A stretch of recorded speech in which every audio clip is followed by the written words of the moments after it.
Welcome back to Film Brew, an in-depth conversation about our favorite Hollywood movies and TV shows from a filmmaker's perspective. My name is Kevin Lyons. I am Daniel de Sangre, and we are Too High Mcfly.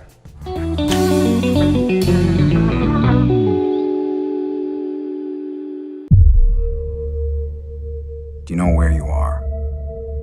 I'm in a dream. That's right, Dolores.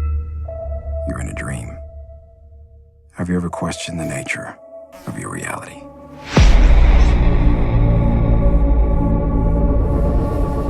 Welcome to Westworld. No orientation.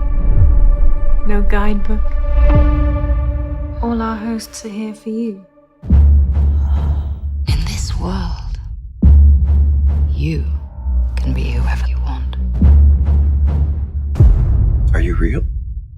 Well, if you can't tell, does it matter?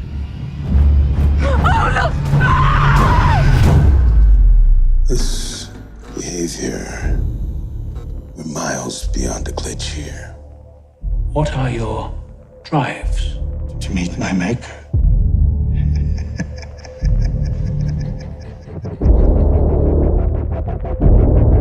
I'm terrified. I feel spaces opening up inside of me. Like a building with rooms I've never explored. I think there may be something wrong with this world. Something hiding underneath.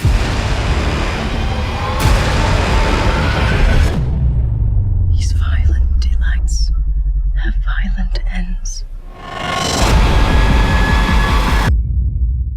This week we're talking about Westworld, a new series released on HBO, which is a reboot of the 1973 version by the same title, Westworld, directed and written by Michael Crichton, starring Yul Brynner. So my question is that his first and only movie he's ever directed? I have no idea. I didn't have time to fact check it. I didn't either, but we know that he wrote Jurassic Park, and that was awesome. Yeah, this was obviously before Jurassic Park. Yeah. But I'm really excited because I heard about this movie, never watched it, but I know that the actual character that Yul Brynner played in Westworld was one of the inspirational forces behind John Carpenter's vision of the character Michael Myers in Halloween. Yes. Just an unstoppable force.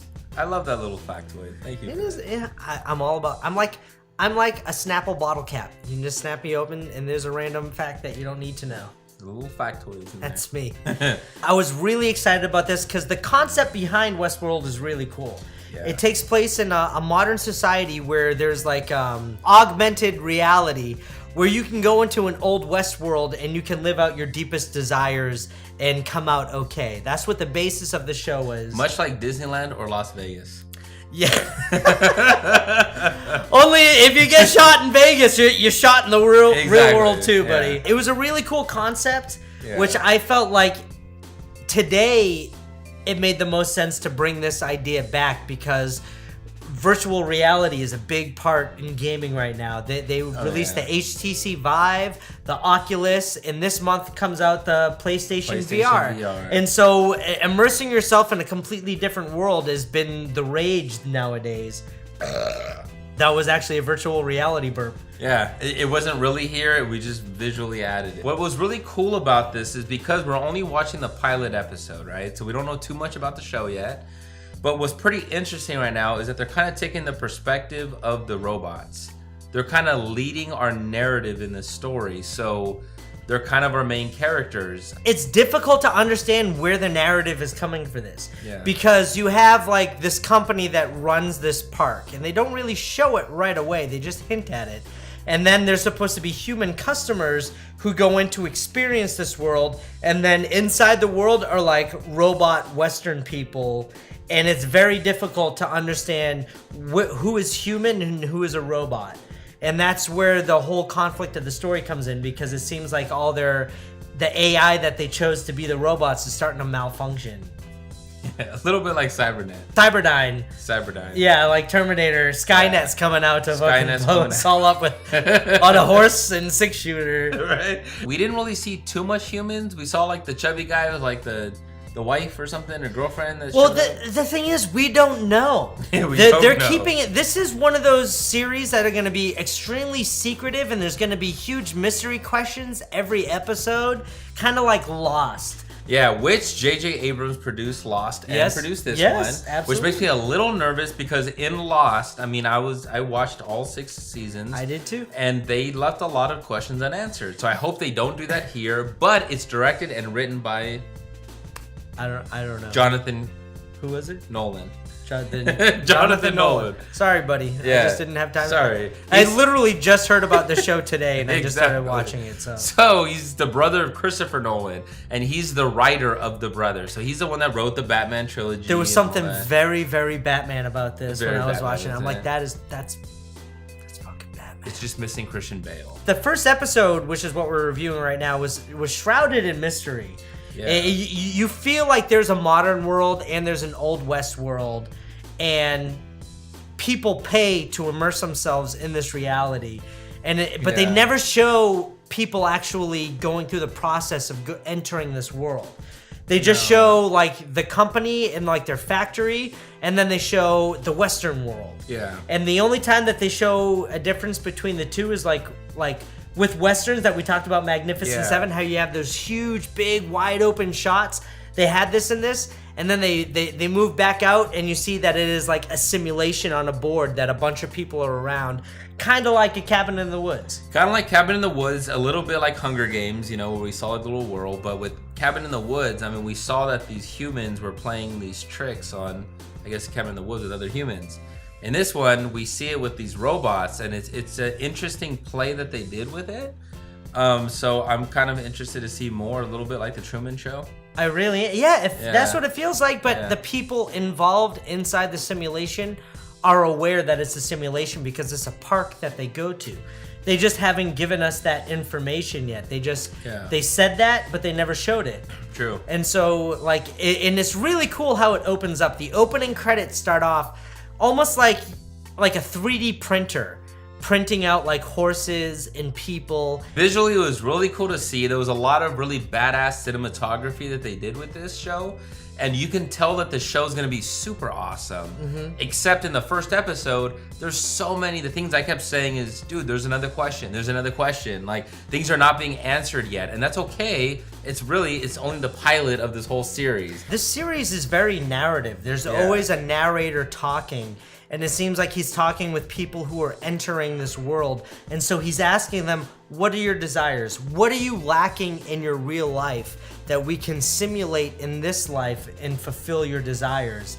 And they seem to match each other up with other people in the system who are looking for the same thing. But it's hard to tell who is a human and who is a robot. It's like they keep making you second guess your own estimation of who it is. Yeah, because at first we thought, is Evan Rachel Wood? Okay, is she a robot? And then we see, no, there's a fly flying on her eye, right? No, I think she is a robot. Yeah, she's a robot. We didn't know at first whether she was or she wasn't. She's a robot. Right, even with the opening scene, you see the fly just flying on her eyeball. And she's not even twitching. Like, the fly is walking on her eye and she's just standing there. And then we see Cyclops. That was another one. Is he James human? Marsden? Yep, because he's coming in on a train, so we think, which they already established, those are the humans that are coming in. Yeah. No, it wasn't, because even later we see like an eye, like again, a fly flying on his eyeball. Why are flies attracted to their eyeballs? I don't fucking know. That's the problem with this show. They leave you with too many questions. Yes. But even the people who were perceived as humans would freeze in the simulation. Yeah. According to other people who seem to be robots would also freeze in the simulation.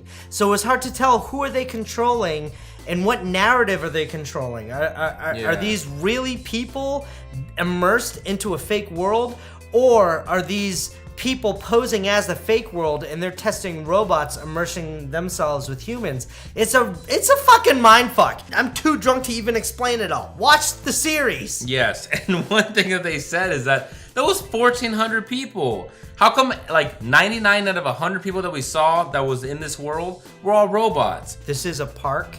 There are 1,400 people here that are paying for this type of experience, and it feels like the artificial intelligence that they developed to be the simulators are starting to glitch.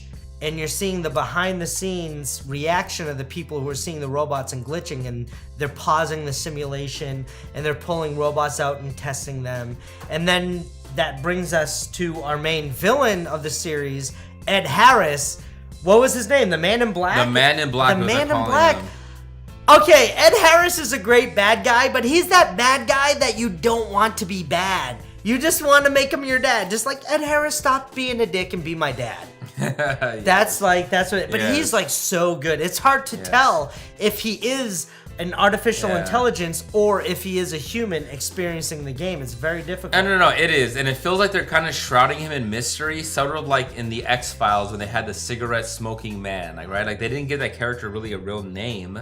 They just kind of gave him a description. And with this one, he's just the man in black. Yeah. Right? Like that's kind of cool to see. Like we don't know if he's a robot. We don't know if he's a human because there's that scene where he says, well, you can't shoot me, right? And then the guy, even James Marsden, shoots at him, and like it doesn't affect him. And he even says, "You can't shoot me."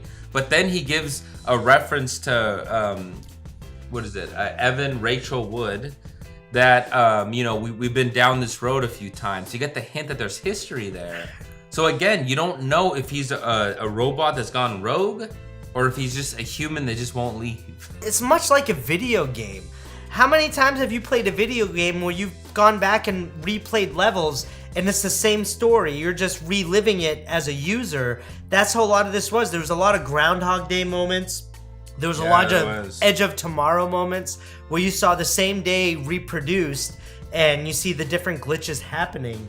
That's where it's like difficult to distinguish who are the simulators and who are the humans in this. The dialogue didn't move the story. No. All the dialogue did was give us more questions. Yes. They didn't, and that's kind of cool because in the writer's world where you show, you don't tell, they did show us a lot, but when they told us stuff, it was shrouded in mystery. They gave us hints about who people's roles are in this. Yeah, because you even have Rachel's like dad, right? And he's there and he's whispers something to her, which thank God they actually revealed at the end of the episode. But there was a lot more whispers that they didn't show. But he did kind of whisper a little bit about it, like you get a little bit of detail where somehow he went haywire and he started reprogramming himself, I guess. So it makes you wonder, is it the specific robots that are going haywire, or is it the AI system that's controlling the robots that's going haywire? That's right, because they said a lot of these AI robots had past lives in older simulations. So the guy who played this girl's father, in a past simulation, he was the town sheriff. Yep. And in the simulation before that, he was the professor. It makes me wonder if that 1973 movie done by Michael Crichton is going to give us more insight into this television series, because in all honesty, I knew nothing about this coming into the show other than critics were already liking it, which kind of gave us the idea like maybe we should watch this. I do want to watch it, but now that we started the series, I don't want to watch that until after the series is done. Good now. Point. A lot of the music is modern music. Yes. So I noticed this when we were all watching. I pointed this out to you guys. When one of the cowboys walks into a saloon on the ragtime piano, they're playing Black Hole Sun. That was awesome. I didn't catch. I'm like, yo, they're playing Black Hole Sun on the saloon piano. So it feels like a musical choice by the person who immersed themselves into that world. And then at the end of the episode, they have a big shootout, and the shootout is being played against Painted Black by the Rolling Stones. Yeah. We're at the point of our discussion where we rate these movies based on our buzz meter. How many beers or drinks does it take for you to watch this? Dan, what's your buzz meter for this? For this one, I really don't want to drink too much because otherwise I don't understand what the fuck is going on. So I would say maybe I would split a beer with you on this one, because half a beer just to get into the mood of watching it. But if I have one, I'm already lost. I don't split beers with dudes. I'm just not gonna drink at all, because then it's very hard to pick up on all the little details that they leave out. Watch this sober. Don't even blink. Watch it like this at least 7 times, and then you might understand what's going on. Yes. And I will not blink till the end of the rest of the episode. But anyway, if you like Westerns, the cinematography in this is great. It feels like a Western. I feel like this is going to be the next big show. Seriously. Next to Game of Thrones. You got dudes shooting dudes. You got chicks making out with chicks. What can you ask for in this show? Robots fucking and having fucking psycho problems. Robots getting, raping other robots. This is the best shit you've ever seen. There was some robot on robot rape. Oh, yeah. I'm pretty sure. I don't want to get into it because of political reasons, but damn, robot rape. Guys, thank you so much for watching us on Film Brew. My name is Kevin Lyons. I am Daniel de Sangre. And we are Too High Mcfly Productions. Click subscribe, click like, comment, anything. I don't care. Tell us what your theories are, because we don't know what the fuck's going on. We're two drunk idiots that don't really know what we're explaining right now. Catch us next week. Chug.